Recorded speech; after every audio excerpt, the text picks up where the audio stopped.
ಅಂದ್ರಪ್ಲೆ ಇವ ಏನಂತಾನ ಮಗ, ನಾ ಅದಕ್ಕೆ ನಿಮ್ ಊರಿಗೆ ಬರಲ್ಲ ಅಂತಿದ್ದೆ. ಸಾಫ್ಟ್ವೇರ್ ಹಾರ್ಡ್ವೇರ್ ಹಂಡ್ರ್ವೇರ್ ಅಂತೇಳಿ छोड़ता है जुट्टू मुसलमान छोड़ता है दाढ़ी जुट्टು ದಾಡಿ ಅಲಗ್ ಹೈ ದೋನೋ ಕೋ ಬಾಲ್ ಏಕ್ ಹೈ. ಓಡಾಡ್ತಿದ್ದ ಅಂತಂದ್ರ 1 ವರ್ಷ 2 ವರ್ಷ ಕಳೆದ ಮೇಲೆ ಅವನ ಮನಸ್ಸನ್ನು ಚಂಚಲ ಆಗ್ಲಿಕ್ಕೆ ಶುರು ಆಗ್ತದೆ.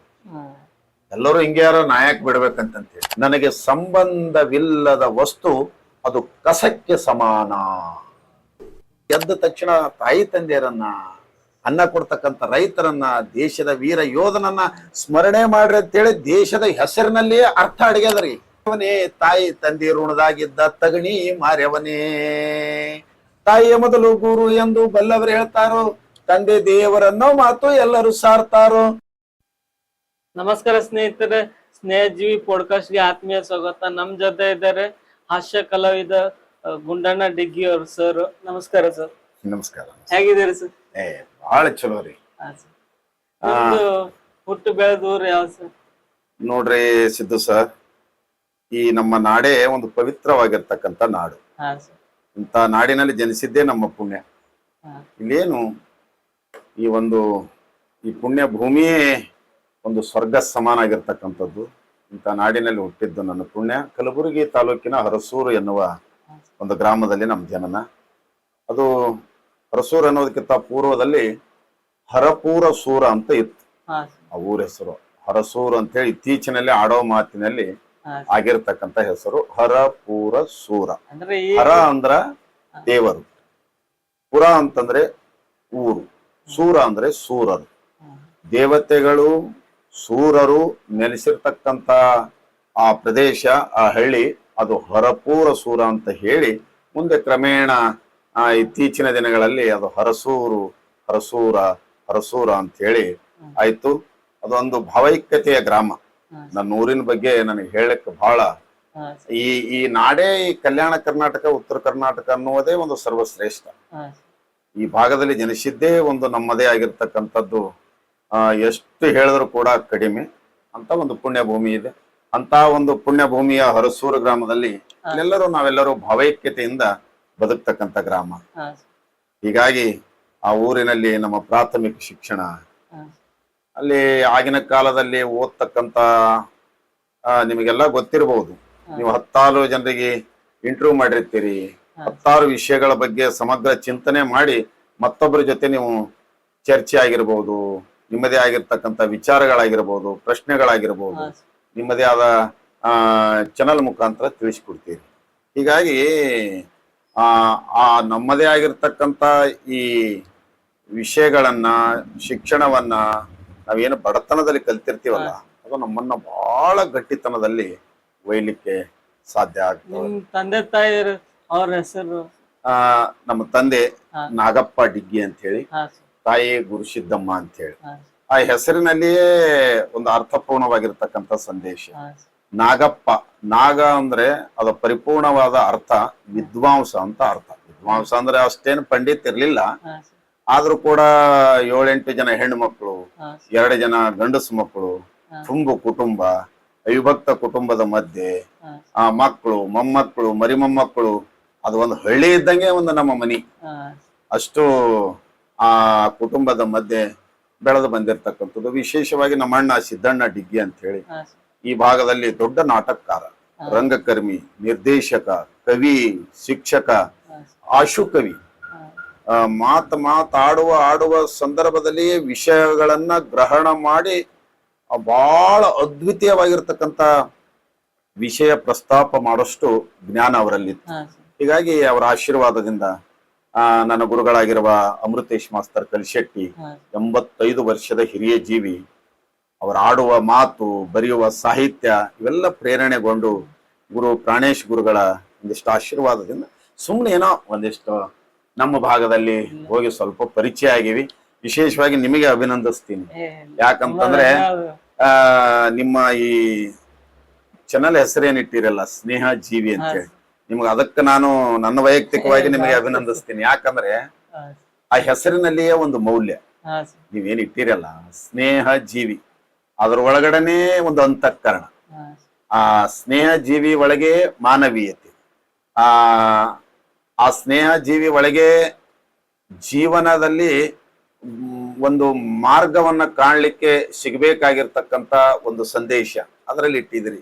ಸ್ನೇಹ ಜೀವಿ, ಸ್ನೇಹ ಜೀವಿ ತುಂಬಾ ಧನ್ಯವಾದ. ಎರಡು ಶಬ್ದಗಳನ್ನು ಹೊಡಿಬಹುದಲ್ಲಿ. ಸ್ನೇಹ ಕನ್ನಡ ಭಾಷೆ ಏನಿದೆಯಲ್ಲ ಸಿದ್ದು ಸರ್, ಕನ್ನಡ ಭಾಷೆಗಿದ್ದಷ್ಟು ತಾಕತ್ತು, ಕನ್ನಡ ಭಾಷೆಗಿದ್ದಷ್ಟು ಜ್ಞಾನ, ಕನ್ನಡ ಭಾಷೆಗಿದ್ದಷ್ಟು ಮೇರು ವ್ಯಕ್ತಿತ್ವ ಬೇರೆ ಯಾವ ಭಾಷೆಗೂ ಇಲ್ಲ. ಅದು ಅದು ಅದು ಅದು ಕನ್ನಡಿಗರಾಗಿರ್ತಕ್ಕಂಥ ನಾವೆಲ್ಲ ಹೆಮ್ಮೆಯಿಂದ ಹೇಳ್ಬೇಕು. ಕನ್ನಡ ಭಾಷೆ ನಾವು ಎಲ್ಲ ಗ್ರಾಮೀಣ ಪ್ರದೇಶದಲ್ಲೇ ಹುಟ್ಟಿದವರು.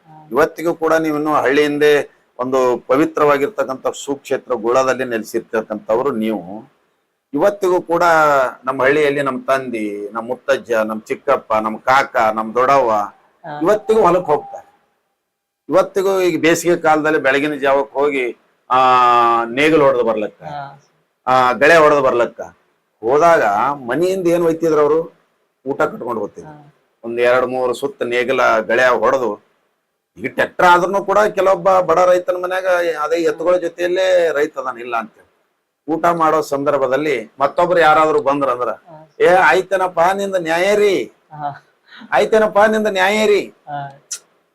ಆ ಮನುಷ್ಯ ಅನಕ್ಷರಸ್ಥ ಇರಬಹುದು, ಆತನಿಗೆ ಅಧ್ಯಯನ ಶಿಕ್ಷಣ ಅವನಿಗೆ ಇರದೇ ಇರಬಹುದು, ಆದ್ರೆ ಆ ಶಬ್ದ ಒಳಗಡೆ ಇರುವ ಅರ್ಥ ಎಷ್ಟಂದ್ರ ನ್ಯಾಯೇರಿ, ನ್ಯಾಯೇರಿ.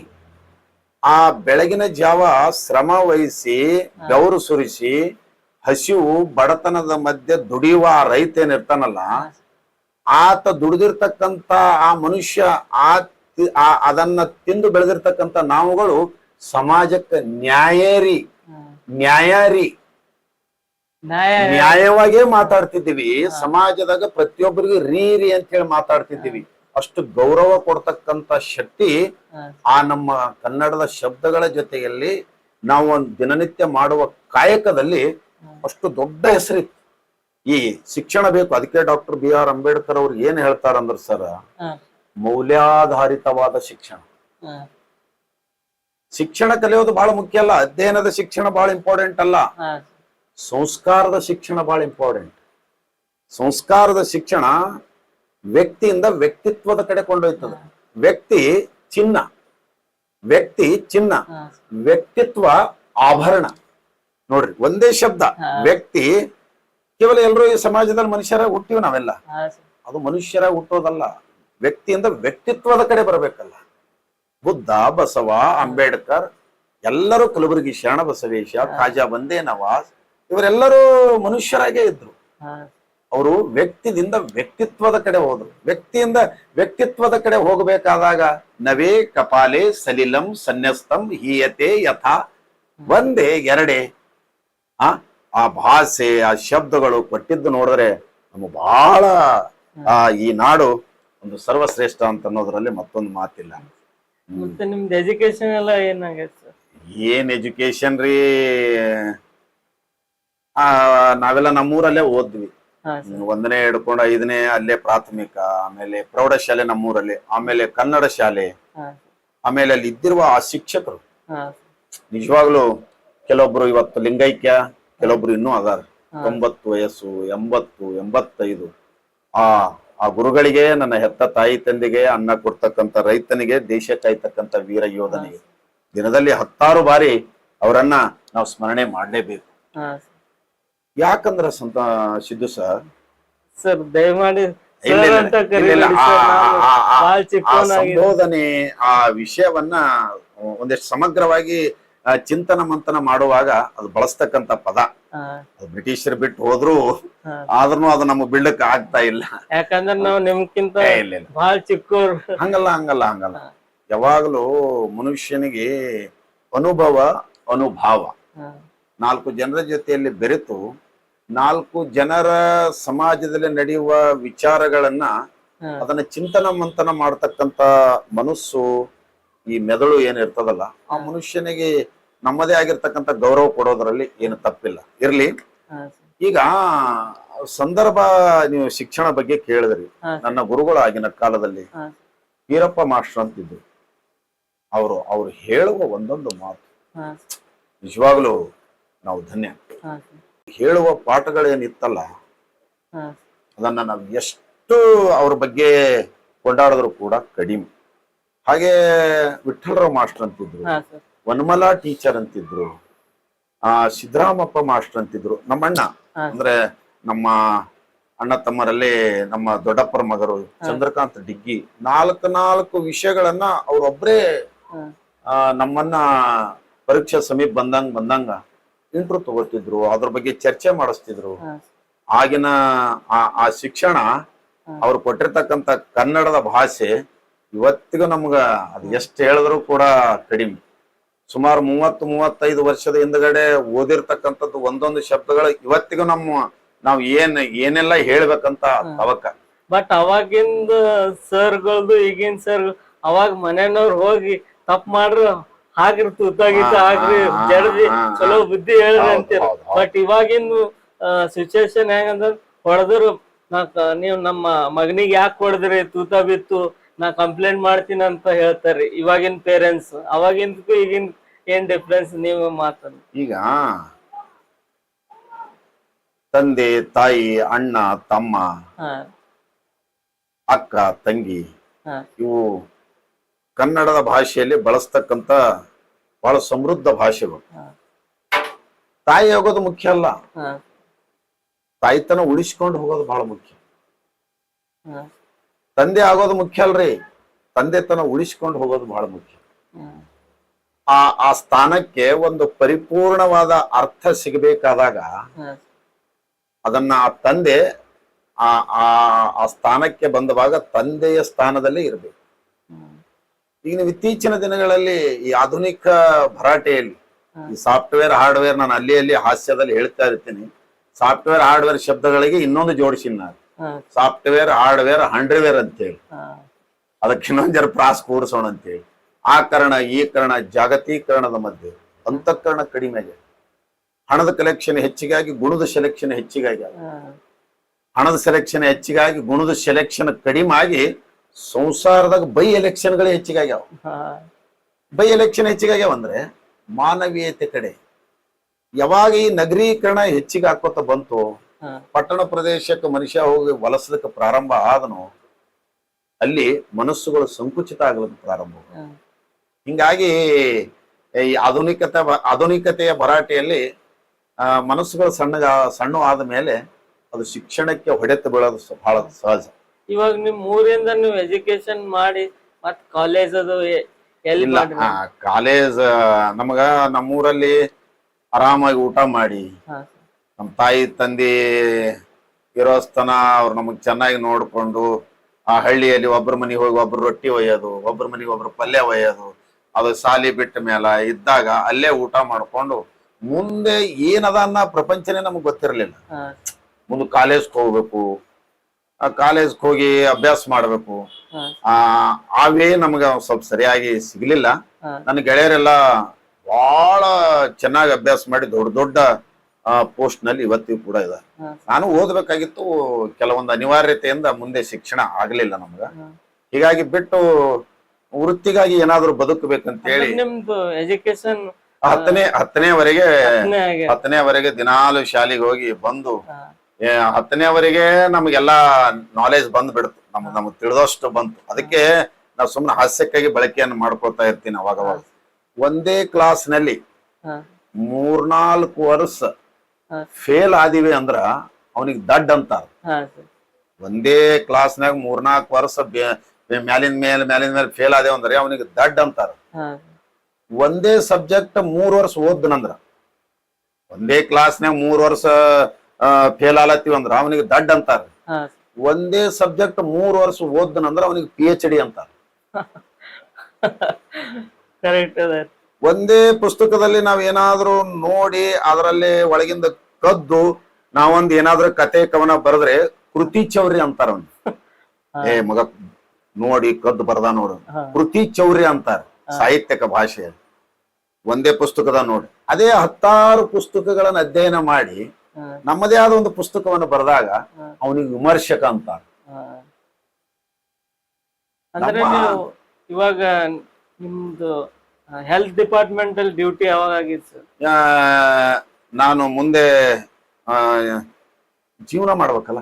ಹಾ ಎಲ್ಲ ಬಡತನದ ಪರಿಸ್ಥಿತಿಯಲ್ಲಿದ್ದಾಗ ನಾವು ವಯಸ್ಸಿಗೆ ಬಂದ ಮೇಲೆ ತಾಯಿ ತಂದೆಯವರು ನಮಗೆ ಇಲ್ಲಿಯವರೆಗೆ ನೋಡಿಕೊಂಡ ಮೇಲೆ ಅವ್ರಿಗೂ ಕೂಡ ನಮ್ಮ ಕೈಲಾದಷ್ಟು ಏನಾದರೂ ಸಹಾಯ ಮಾಡೋಣ ಅಂತ ಹೇಳಿ ನಮ್ಮ ಊರಲ್ಲಿ ನಮಗೆ ಸಹೋದರ ಸಮಾನ ಅವ್ರ ಮನೆಯಲ್ಲೇ ಎಷ್ಟೋ ಸರಿ ನನ್ನನ್ನ ಪಾಪ ಇಟ್ಕೊಂಡು ಊಟ ಮಾಡಿಸಿ, ಅವರು ಆರೋಗ್ಯ ಇಲಾಖೆಯಲ್ಲಿ ಹೆಬ್ಬಾಳದಲ್ಲಿ ವಾಹನ ಚಾಲಕರ ಕೆಲಸ ಮಾಡ್ತಿದ್ರು.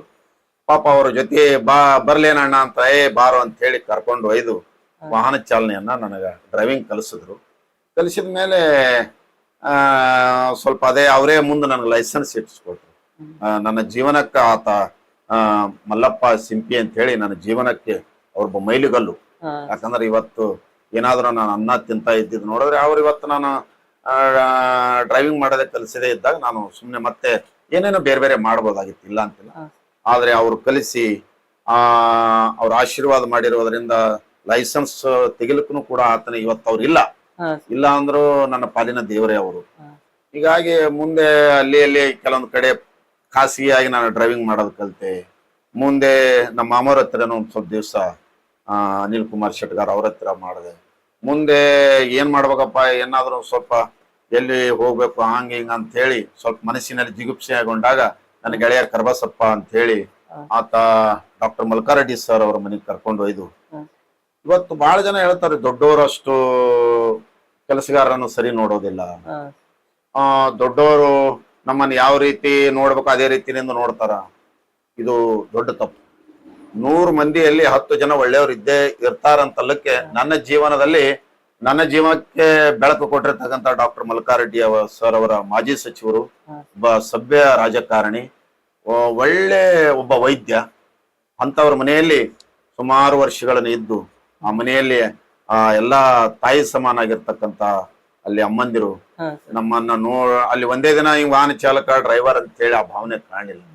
ಅವರೇ ಅವ್ರ ಮನೆಯಲ್ಲಿ ಇಟ್ಕೊಂಡು ಅವ್ರು ಊಟ ಮಾಡಿದ್ದನ್ನೇ ನಮಗ್ ಊಟ ಕೊಟ್ಟು, ಅವ್ರ ಮಕ್ಕಳಿಗೆ ಬಟ್ಟೆ ತಂದಿದ್ದೆ ನಮಗ್ ತಂದು, ಇದು ಸಮಾನ. 12ನೇ ಶತಮಾನದಲ್ಲಿ ಬಸವಾದಿ ಶಿವಶರಣರು ಹೇಳ್ತಕ್ಕಂಥ ಮಾತು ನಾವೆಲ್ಲರನ್ನ ಸರಿಸಮಾನರಾಗಿ ಕಾಣಬೇಕು. ಅದಕ್ಕೆ ಈ ಇತ್ತೀಚಿನ ಜನ ಬಹಳ ವಿಚಿತ್ರ ಜನ ಇರ್ತದೆ. ಅದಕ್ಕೆ ಬಸವಣ್ಣನವರು ನಾವೇನೋ ಕೆಲವೊಂದು 4 ಜೋಕ್ಸ್ಗಳು ಹೇಳಿದ್ಮೇಲೆ ಬಹಳ ಜನ ನಗ್ತಾರೆ. ಆದ್ರೆ ಕೂಡಲ ಸಂಗಮನಾಥ ಭಗವಂತ ಎದಕ್ಕೆ ನಗ್ತಾನಂದ್ರೆ, 100 ನೋದಿ 100 ಕೇಳಿದರೇನು, ಆಸೆ ಹರಿಯದು ರೋಷ ಬಿಡದು, ಮಜ್ಜನ ಕೆರೆದು ಫಲವೇನು, ಮಾತಿನಂತೆ ಮನವಿಲ್ಲದ ಜಾತಿ ಡಂಬರ ನೋಡಿ ನಗುವ ನಮ್ಮ ಕೂಡಲ ಸಂಗಮ ದೇವ. 100 ನೋದಿ 100 ಕೇಳಿದರೇನು, ಓದೋದೇ ಓದೋದು, ಕೇಳದೆ ಕೇಳದು. 100 ನೋದಿ 100ಕ್ಕೆ ಆಸೆ ಹರಿಯದು ರೋಷ ಬಿಡದು.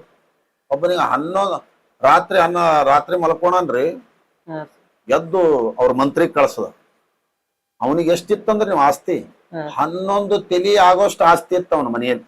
11 ತೆಲಿರಿ, ಅವ ಸತ್ತರ್ನು 11 ತೆಲಿಗೆ ಆಗ್ಬೇಕು, ಅಷ್ಟು ಅವ್ರು ಗಳಿಸಿದ್ರು ಅವ್ರ ಮನೆಯಲ್ಲಿ. ಇವ ರಾತ್ರಿ 2ಕ್ಕೆ ಎದ್ದು ಅಳ್ಳಕ್ ಶುರು ಮಾಡ್ದ. ಮಂತ್ರಿ ಎಲ್ಲಿದ್ದಿ ಬಾ. ಯಾಕ ನನ್ನ ಆಸ್ತಿ ಎಷ್ಟು ತೆಲಿಗೆ ಆಗೋಟದ ಅಂತ ಕೇಳ್ದೇವ. ನಿಮ್ಮದು ಆಸ್ತಿ ನೋಡ್ರಪ್ಪ 11 ತೆಲಿಗೆ ಆಗೋಟದ ನಿಮ್ಮ ಆಸ್ತಿ. ನೀವು ಅಳ್ಳಕ್ ಶುರು ಮಾಡ್ದ.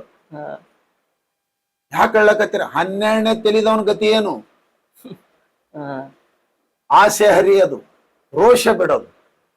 ಒಬ್ಬ ಹೇಳಗತ್ತನ್ರಿ ವೇದಿಕೆ ಮೇಲೆ, ಯಾವಾಗ್ಲೂ ಚೆನ್ನಾಗಿರ್ಬೇಕು, ಸೆಟ್ ಮಾಡ್ಕೋಬಾರ್ದು, ಬೈಬಾರ್ದು, ಅನಬಾರ್ದು, ಶಾಂತಿನಿಂದಿರ್ಬೇಕು, ಶಾಂತಿನಿಂದ ನಮ್ಗೆ ಸ್ವಾತಂತ್ರ್ಯ ಸಿಕ್ಕಿದ್ದು ಅಂತ ಹೇಳಕತ್ತನ್ರಿ ವೇದಿಕೆ ಮೇಲೆ. ಸ್ವಲ್ಪ ಮೈಕ್ ಚುಂಕ್ ಅನ್ನು ಅಂದ್ರಪ್ಲೆ ಇವ ಏನಂತಾನ ಮಗ, ನಾ ಅದಕ್ಕೆ ನಿಮ್ ಊರಿಗೆ ಬರಲ್ಲ ಅಂದಿದ್ರಿ. ಇವಾಗ ನೀವು ಇಷ್ಟೆಲ್ಲ ಕಾಮಿಡಿ ಅದು ಮಾಡ್ತೀರ ಅಂದ್ರೆ, ಕಾಮಿಡಿ ಮಾಡಕ್ಕಿಂತ ಮೊದ್ಲು ನಿಮ್ಗೆ ಯಾರು ಡ್ರೈವಿಂಗ್ ಮಾಡು ಸರಿಯಾಗಿರ್ತದ ಅಂತ ಹೇಳಿರಲ್ಲ ನಿಮ್ ಗುರುಗಳು, ಅವ್ರ ಬಗ್ಗೆ ಏನ್ 1-2 ಮಾತು? ಇಲ್ಲ, ನಮ್ಗ ಯಾರು ಏನು ಮಾಡಂತ ಹೇಳಿಲ್ರಿ.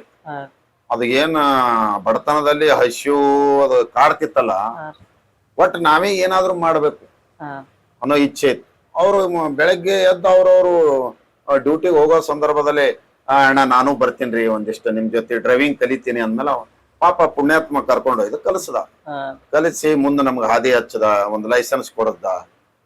ಹಿಂಗಾಗಿ ಇವತ್ತಿಗೂ ಅವರನ್ನ ನಾವು ದೇವರಂತ ಹೇಳಿ ಸ್ವೀಕಾರ ಮಾಡ್ತೀವಿ. ಅದ್ರ ಬಗ್ಗೆ ಮತ್ತೊಂದು ಮಾತಿಲ್ಲ. ಅವ್ರ ಬಗ್ಗೆ ಎಷ್ಟು ಹೇಳಿದ್ರು ಕೂಡ ಕಡಿಮೆ. ಅಂದ್ರೆ ಇದು ಯಾವ ಇಸ್ವಿಯಲ್ಲಿ ಆಗಿತ್ತು ಸರ್? ಹಾ, ಎಷ್ಟು ವರ್ಷ ಹಿಂದಿಂದ?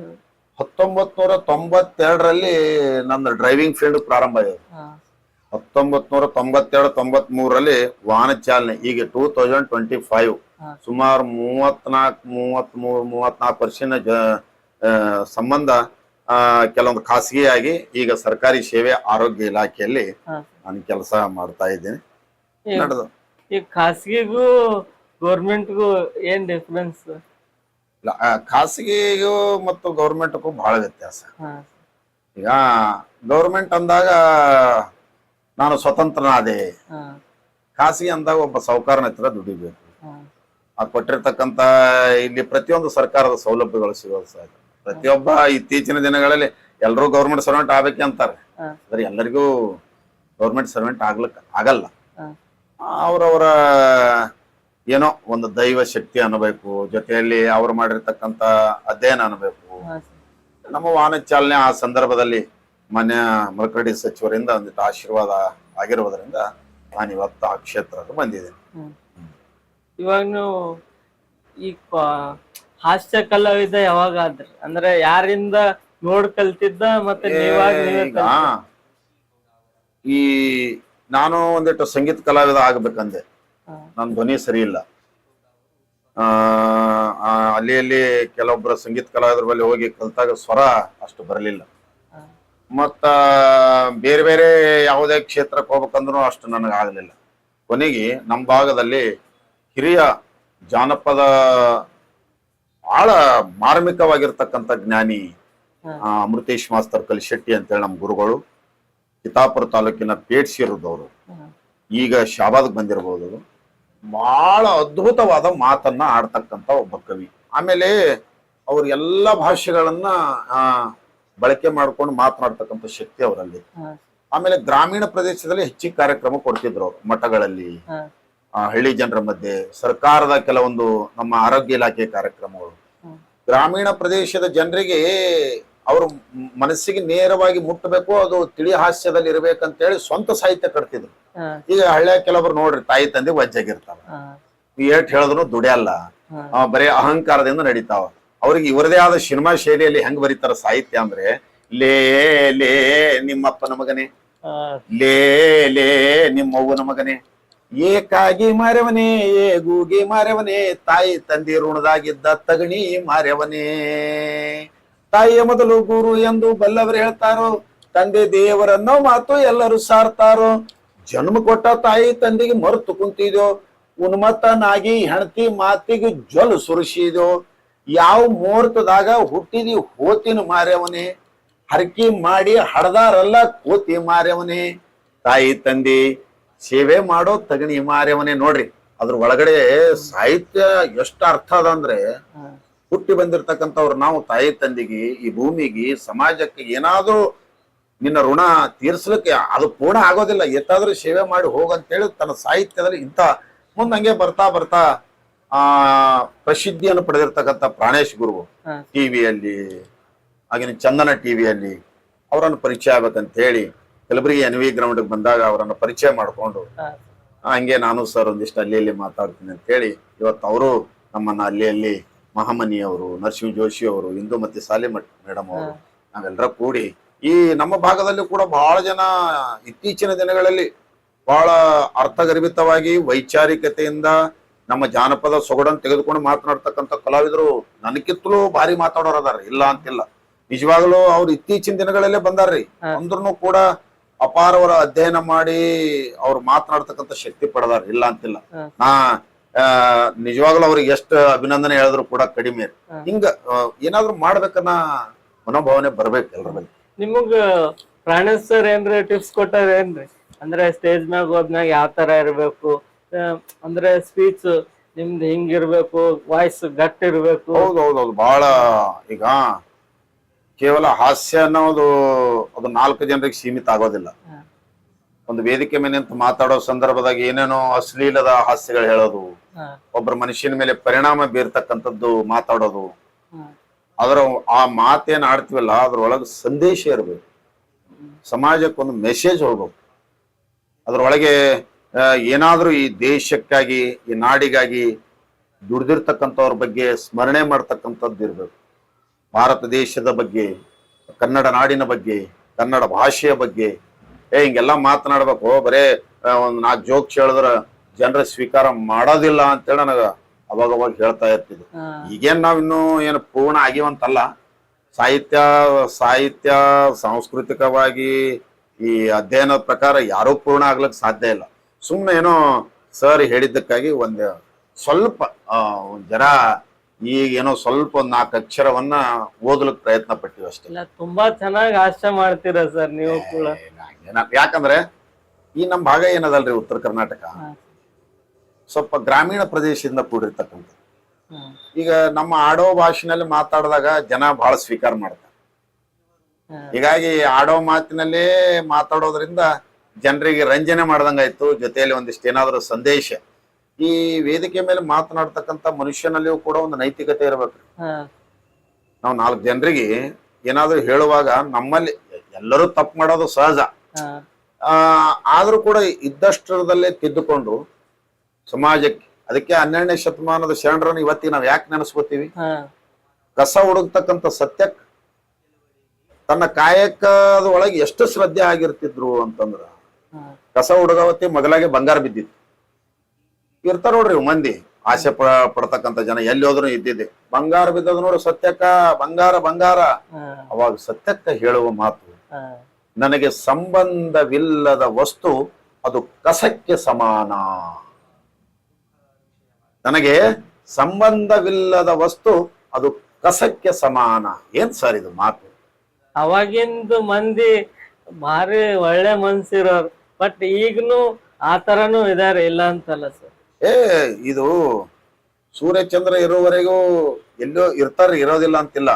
ಆದ್ರೆ ಬಸವಾದಿ ಶಿವಶರಣರ ಕಾಲದಲ್ಲಿ ಬಸವಣ್ಣನವರ ನೇತೃತ್ವದಲ್ಲಿ ಅವ್ರು ನಡೆದು ಬಂದಿರತಕ್ಕಂಥ ಹಾದಿ ಇವತ್ತು ನಾವೆಲ್ಲರೂ ಓದ್ತೀವಿ, ಕೇಳ್ತೀವಿ. ಆದ್ರೆ ನಡೀತಕ್ಕಂಥ ದುರಂತಗಳು ಎಂತಿಂತಾವ್ ನಡೆದವ್ ನಿಮ್ಗೆಲ್ಲ ಗೊತ್ತು. ಮೊನ್ನೆ ಹೊಸ ವರ್ಷಾಚರಣೆ ಮಾಡಿದ್ರು ವಿದೇಶಿ ಸಂಸ್ಕೃತಿಗೆ ಅನುಗುಣವಾಗಿ ಬೆಂಗಳೂರಲ್ಲಿ. ನಮ್ಮ ಅಕ್ಕ ತಂಗಿಯರು ಏನ್ರಿ ಈ ದೇಶಕ್ಕಾಗಿ ಯಾರು ಏನೇನು ಕೊಟ್ರು, ಏನೇನಿಲ್ಲ. ಯುಗೋಸ್ಲೋವಿಯಾ ದೇಶಕ್ಕೆ ಲಾಲ್ ಬಹದ್ದೂರ್ ಶಾಸ್ತ್ರಿ ಅವರು ಪ್ರಧಾನಿಯಾಗಿ ಹೋದ ಸಂದರ್ಭದಲ್ಲಿ ಅಲ್ಲಿನ ಜನ ಸ್ವಾಗತ ಮಾಡ್ಕೊಳ್ಳೋಕೆ ನಿಂತಿದ್ರು.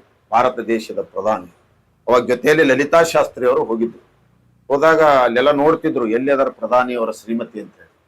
ಅವಾಗ ಇಳಿದ್ರು, ಇವರೇ ನೋಡ್ರಿ ಅಂದ ಮೇಲೆ ಅದೇ ಒಂದಿಷ್ಟು ಹರಿದಿರ್ತಕ್ಕಂಥ ಸೀರೆ, ಇದ್ದಿದ್ದ ಸೀರೆನೇ ಚೆನ್ನಾಗಿಟ್ಟುಕೊಂಡು ತಲೆಯೆಲ್ಲ ಸೆರಗನ್ನ ಹಚ್ಕೊಂಡು ಇಳಿದಾಗ ಅಲ್ಲಿ ಜನ ಬಂದು ಅವ್ರ ಕಾಲಿಗೆ ನಮಸ್ಕಾರ ಮಾಡಿದ್ರು.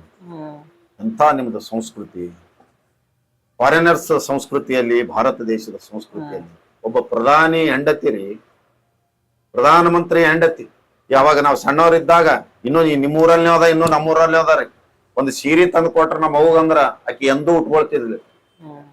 ಮೊದಲು ಮಗಲಾನ ಮನೆ ಮಲ್ಲಮ್ಮಕ್ಕ ಕೊಡ್ತಿದ್ರು, ಶಾಣಮಕ್ಕ ಕೊಡ್ತಿದ್ರು, ಸುಭದ್ರ ಮಕ್ಕ ಕೊಡ್ತಿದ್ರು. ನೀವ್ ಉಟ್ಕೋ ಅವರೆಲ್ಲಾ ಉಟ್ಕೊಂಡ ಮೇಲೆ ನಮ್ಮ ತಾಯಿ ಉಟ್ಕೋತಿದ್ಳು, ನಮ್ಮ ಅಕ್ಕ ಉಟ್ಕೋತಿದ್ರು. ಇದ್ರ ಅರ್ಥ ಏನಂದ್ರ, ನಾ ಮೈ ಮುಚ್ಚಿಕೊಳ್ಳೋದು ಮುಖ್ಯ ಅಲ್ಲ, ನನ್ನ ಮೈ ಮುಚ್ಚೋದು ಮುಖ್ಯ ಅಲ್ಲ, ನನ್ನ ಸುತ್ತಮುತ್ತಲಿದ್ದಿರ್ತಕ್ಕಂಥ ನನ್ನ ಸಹೋದರರು ಮೈ ಮುಚ್ಚಿಸ್ತಕ್ಕಂಥ ಸಂಸ್ಕೃತಿ ನಮ್ಮ ದೇಶದ ಸಂಸ್ಕೃತಿ ಅಂತ ಹೇಳಿ ಅಂತ ತ್ಯಾಗದ ನಾಡು ಸರ್ ಇದು. ನೀವು ಮಾತಾಡಿದ್ರಲ್ಲ, ನನಗ್ ಒಂದ್ಸರಿ ನನ್ನ ತಾಯಾರಿಗೆ ಒಂದು ಸೀರೆ ಒಯ್ದು ಕೊಟ್ಟಿದ್ರು. ಅವ್ರೇನ್ ಮಾಡ್ರಿ, ನಾ ಉಟ್ಕೋತೀನಿ ಅಂತ ಹೇಳ್ಬಿಟ್ಟು ನಮ್ಮ ಅಕ್ಕವ್ರಿಗೆ ಕೊಟ್ರು. ಅವ್ರು ಉಟ್ಕೊಂಡ್ಮ್ಯಾಗ ಅವ್ರು ಉಟ್ಕೊಲ್, ನಾನು ಯಾವಾಗ್ನು ಉಟ್ಕೋತೀನಿ ಅಂತ ಹೇಳಿದ್ರಿ. ಮಾತ್ ನೀವ್ ಅಂದಿದ್ದಕ್ಕೆ ನನಗ ತರಗ್ ಬರ್ತದೆ. ಸುಮ್ಮಲ್ಲ ಸರ್, ಇದು ಇತಿಹಾಸ, ಸೀರಿದ ಇತಿಹಾಸ ಆಗಿರ್ತಕ್ಕಂಥ. ಮಹಾತ್ಮ ಗಾಂಧೀಜಿ ಅವರು ಮೈ ಮೇಲೆ ಅಂಗಿಲ್ಲ. ಬಹಳ ಜನರಿಗೆ ಯಾಕ ಅಂಗಿ ಹಾಕೊಂಡಿಲ್ಲ ಅಂತ ಬಹಳ ಜನರಿಗೆ ಗೊತ್ತಿಲ್ಲ. ಅವ್ರು ಹೋಗೋ ಸಂದರ್ಭದಲ್ಲಿ ಒಂದು ಹಳ್ಳದ ದಂಡಿಗೆ ಒಬ್ಬ ಹೆಣ್ಮಗಳು ಹಿಂಗ ಅರ್ಧ ಸೀರೆ ಹಿಂಗ್ ಹಿಡಿತಿದ್ದಳು, ಮತ್ತ ಅರ್ಧ ಸೀರೆ ಹಿಂಗ್ ಹಿಡಿತಿದ್ಳು. ಕೇಳಿದ್ರು ಅವ್ರು, ಯಾಕಮ್ಮ ಹಿಂಗ್ ಸೀರೆ ಹಿಡ್ದಿದಿ? ನೋಡ್ರಿ, ನನಗಿರೋದು ಒಂದೇ ಸೀರೆ, ಇದು ಒಂದು ಸೈಡ್ ಒಗಿತೀನಿ, ಇದು ಒಣಗದ ಮೇಲೆ ಇದು ಉಟ್ಕೋತೀನಿ, ಮತ್ ಇದು ಉಟ್ಕೊಂಡ ಮೇಲೆ ಅದು ಒಗಿತೀನಿ, ಅದು ಒಗದ ಮೇಲೆ ಪೂರ್ಣ ಪ್ರಮಾಣದಾಗ ಸೀರೆ ಉಟ್ಕೊಂಡು ಹೋಗ್ತೀನಿ ಅಂದ್ಮೇಲೆ ಮಹಾತ್ಮ ಗಾಂಧೀಜಿ ಅವರು ಅವಾಗಿಂದ ಅವಾಗೆ ತತ್ಕ್ಷಣ ನನ್ನ ಭಾರತ ದೇಶದ ಅಕ್ಕ ತಂಗಿಯರಿಗೆ ಮೈ ತುಂಬ ಬಟ್ಟೆ ಸಿಗುವವರೆಗೂ ನನ್ನ ಮೈ ಮೇಲೆ ಬೇಡ, ಬಟ್ಟೆ ಬೇಡ ಅಂತ ಹೇಳಿ ಅವರು ಅಂಗಿ ಹಾಕೊಂಬೋದೇ ಬಿಟ್ಟು ಹಾ ಇವೆಲ್ಲ ಇತಿಹಾಸ ಶಿಕ್ಷಣದಲ್ಲಿ ಮಕ್ಕಳಿಗೆ ಕೊಡ್ಬೇಕು ಸರ್. ಅಂದಾಗ ಸ್ಫೂರ್ತಿಯಾಗಿ ಏನಾದ್ರೂ ಒಂದು ಇನ್ನೂ ಅದಾವ್ರಿ ಶಾಲೆಯಲ್ಲಿ ಇಲ್ಲ ಅಂತಲ್ಲ, ಒಳ್ಳೊಳ್ಳೆ ಶಿಕ್ಷಣ ಸಂಸ್ಥೆಯಲ್ಲಿ ಸರ್ಕಾರಿ ಶಾಲೆಯಲ್ಲಿ ಹೇಳ್ತಾ ಆದ್ರೆ ಕೇಳ್ತಕ್ಕಂಥ ಶಕ್ತಿನೂ ಮಕ್ಕಳ ಮೇಲೆ ಬೇಕು. ನಾ ಹೇಳೋದೇನಂದ್ರ ಇವಾಗಿಂದ ಹುಡುಗರಿಗೆ ನಮ್ ಸಂಸ್ಕೃತಿನ ಕಾಪಾಡ್ಕೊಂಡು ಅವಳಿಗೆ ಒಳ್ಳೆ ಒಳ್ಳೆ ಡ್ರೆಸ್ ನ ಹಾಕೊಳ್ಳಿ ಅಂತ ಹೇಳೋದಕ್ಕಿಂತ ನೀವು ಹೇಳೋದೇನು? ಈಗ ನೋಡ್ರಿ ಸಿದ್ದು ಸರ್, ಪರಿಸರದ ಮಧ್ಯೆ ದಿನನಿತ್ಯ ಅದು ಬಹಳ ಕಾಣ್ತಾ ಇರಬೇಕು. ಒಂದು ಸಮಾಜಕ್ಕೆ ನಾವ್ ಏನೇ ಕೊಡ್ಬೇಕಾದಾಗ ಒಬ್ಬ ಮನುಷ್ಯ ಡ್ರಿಂಕ್ಸ್ ಮಾಡ್ಲಿಲ್ಲ ಅಂತನೂ ತಿಳ್ಕೊಡ್ರಿ, ಆ ಡ್ರಿಂಕ್ಸ್ ಮಾಡ ಏರಿಯಾದಾಗೆ ಓಡಾಡ್ತಿದ್ದ ಅಂತಂದ್ರ 1 ವರ್ಷ 2 ವರ್ಷ ಕಳೆದ ಮೇಲೆ ಅವನ ಮನಸ್ಸನ್ನು ಚಂಚಲಾಗ್ಲಿಕ್ಕೆ ಶುರು ಆಗ್ತದೆ. ಎಲ್ಲರೂ ಹಿಂಗೆ ಯಾರು ನಾಯಕ್ ಬಿಡ್ಬೇಕಂತಂತೇಳಿ ನಮ್ಮ ಸುತ್ತಮುತ್ತಲಿನ ಪರಿಸರದಲ್ಲಿ ಸಂಸ್ಕೃತಿ, ಸಂಸ್ಕಾರ, ಸಂಸಾರ, ಸಂಸ್ಕಾರ ಶಬ್ದ ನೋಡ್ರಿ ಸರ್, ಕನ್ನಡದ ಶಬ್ದಗಳು ಸಂಸಾರ, ಸಂಸ್ಕಾರ, ಸಾರ. ಈ ಕಡೆ ಸಮ್ ತೆಗೆದೇ ಅಂದ್ರಿ ಸಾರ. ಸಾರ ಚಲೋ ಆಗ್ಬೇಕಾಯ್ತಂದ್ರ ಖಾರ ಇರ್ಬೇಕು, ಸಂಸ್ಕಾರ. ಈ ಕಡೆ ಸ ತೆಗೆದ್ರ ಸಾರ, ಆ ಕಡೆ ಸ ತೆಗೆದ್ರ ಖಾರ. ಸಾರ ಚಲೋ ಆಗ್ಬೇಕಾಯ್ತಂದ್ರ ಖಾರ ಇರ್ಬೇಕು, ಹಂಗ ಸಂಸ್ಕಾರ ಚಲೋ ಇರ್ಬೇಕಾಯ್ತಂದ್ರ ಸಂಸ್ಕಾರ ಇರ್ಬೇಕು. ನೀವ್ ಹೇಳಿದ ಮಾತು ಕರೆಕ್ಟ್ ಅದ. ಒಂದು ಶಬ್ದದಲ್ಲಿಯೇ ಆನಂದದ ಸಡಗರ ಅಡಿಗೆ ಅದ ಸರ್ ನಮ್ಮ ಕನ್ನಡ ಭಾಷೆಯಲ್ಲಿ. ಅದನ್ನ ಶಬ್ದಗಳನ್ನು ಒಡೆದು ವ್ಯಾಕರಣ ರೂಪದಲ್ಲಿ ಬಹಳ ಡೀಪ್ ಆಗಿ ಮಕ್ಕಳಿಗೆ ಬೋಧನೆ ಮಾಡಿದ್ರೆ, ಈಗ ಯಾ ಕಾಲದಲ್ಲಿನೂ ಮಕ್ಕಳು ಸ್ವಲ್ಪ ಕೇಳವಿರ್ತಿವು, ಕೇಳಾರ್ದಿರ್ತಿದ್ವು. ಅದನ್ನ ಸ್ವಲ್ಪ ಡೀಪ್ ಆಗಿ ನಮ್ಮ ನಾಡಿನ ಬಗ್ಗೆ, ನಮ್ಮ ದೇಶದ ಬಗ್ಗೆ, ಈ ದೇಶಕ್ಕಾಗಿ ಯಾರ್ಯಾರು ಏನೇನು ಬಹಳ ಜನರಿಗೆ, ಎಷ್ಟೋ ಹುಡುಗರು ಕೇಳೇನ್ರಿ ನಾ. ಗಾಂಧಿ ಜಯಂತಿ ಎಷ್ಟು ಜನರಿಗೆ ಗೊತ್ತಿಲ್ಲ, ಲಾಲ್ ಬಹದ್ದೂರ್ ಶಾಸ್ತ್ರಿ ಜಯಂತಿ ಗೊತ್ತಿಲ್ಲ, ಗಣರಾಜ್ಯೋತ್ಸವ ಅಂದ್ರೆ ಏನು ಗೊತ್ತಿಲ್ಲ. ಓದಿ ಓದಿ ಓದಿ ಓದಿ ಮೆರಿಟ್ ತಗೊಂಡು ಏನ್ ಮಾಡೋರು ಅದಲ್ಲ. ಕರೆಕ್ಟ್ ಅದ ಸರ್. ಮೇನ್ ನಮ್ದು ಭಾರತೀಯ ಸಂಸ್ಕೃತಿ ಯಾವ್ದು ಏನೇನದ ತಿಳ್ಕೊಬೇಕ್ರಿ ಫಸ್ಟ್ ಸರ್. ಭಾರತಿ ನಮ್ಮ ದೇಶ, ಭಾರತೀಯರು ನಾವೆಲ್ಲ. ಭಾ ಅಂದ್ರೆ ಬೆಳಕು, ಭಾ ಅಂದ್ರೆ ಪ್ರಕಾಶ, ಭಾ ಅಂದ್ರೆ ತಾಯಿ ತಂದಿ, ಭಾ ಅಂದ್ರೆ ಗುರು, ರತಿ ಅಂದ್ರೆ ಪ್ರೀತಿಸು. ಭಾರತ ದೇಶದ ಹೆಸರಿನಲ್ಲಿಯೇ ತಾಯಿ ತಂದಿ, ಭಾರತ ದೇಶದ ಹೆಸರಿನಲ್ಲಿಯೇ ಬೆಳಕು, ಅದ್ರೊಳಗೆ ಪ್ರೀತಿ. ನಾವು ಯಾರನ್ನ ಪ್ರೀತಿಸ್ಬೇಕಂದ್ರೆ ಎದ್ದ ತಕ್ಷಣ ತಾಯಿ ತಂದೆಯರನ್ನ, ಅನ್ನ ಕೊಡ್ತಕ್ಕಂಥ ರೈತರನ್ನ, ದೇಶದ ವೀರ ಯೋಧನನ್ನ ಸ್ಮರಣೆ ಮಾಡ್ರಿ ಅಂತೇಳಿ ದೇಶದ ಹೆಸರಿನಲ್ಲಿಯೇ ಅರ್ಥ ಅಡಿಗೆದ್ರಿ.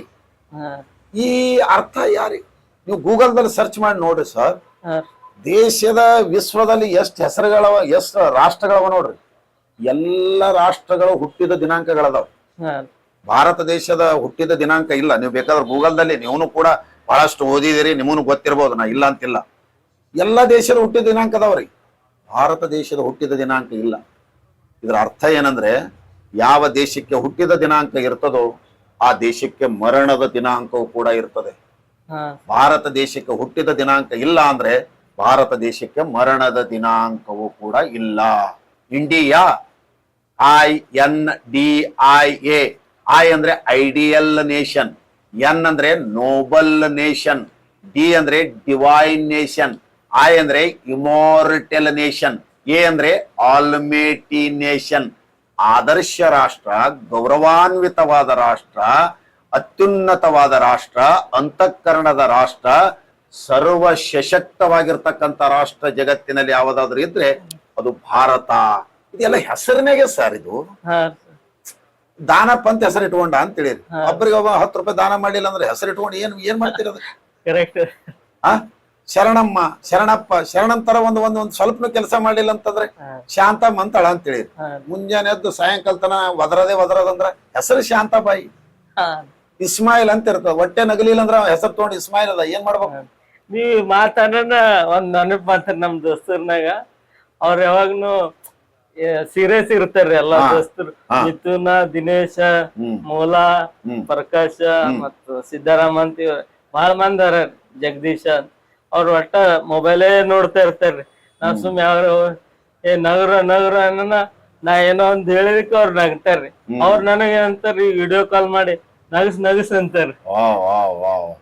ಮಿಥುನ ಏನೇನ್ ಹೇಳಿದ್ರಿ? ಮಿಥುನ, ದಿನೇಶ, ಮೋಲಾ ಎಲ್ಲ ಹಿಂದೂ ಮುಸ್ಲಿಂ ಎಲ್ಲ.